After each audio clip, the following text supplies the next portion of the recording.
This question is a very important question in Islamic finance. As you know, WAQF was a main source of social development in the past, in Islamic history.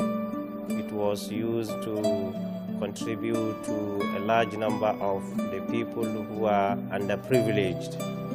So a person will be able to put something that he will benefit from it in the hereafter.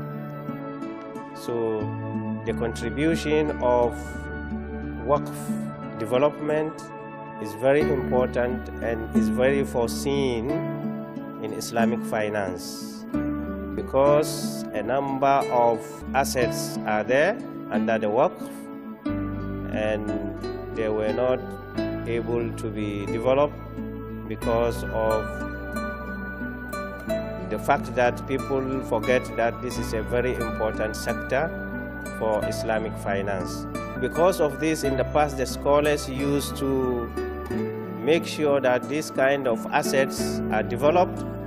That's why they are giving them, they make a rule to give this asset to individuals to develop them for a long period of time in order to make sure that these assets are there and the people are benefiting from them. On this note, and the second issue that I want to highlight is that WAQF development is a very important sector for Islamic finance to grow, both for the takaful industry and Islamic banks. This sector, if developed very well, will be a source of investment for Islamic banks and also a source of takaful insurance for the insurance companies.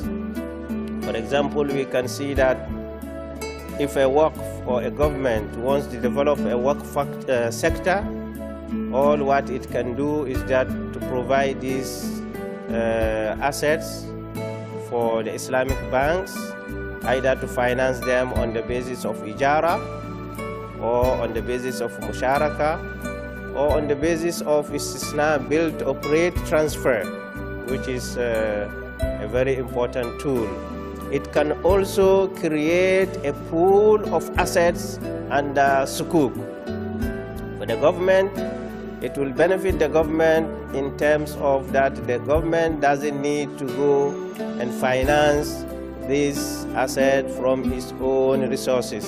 So it can give it out, it can issue sukuk, and the sukuk holders will earn any profit that these assets are earning, and at the same time, the people who are benefiting from these assets will be able to get their income regularly.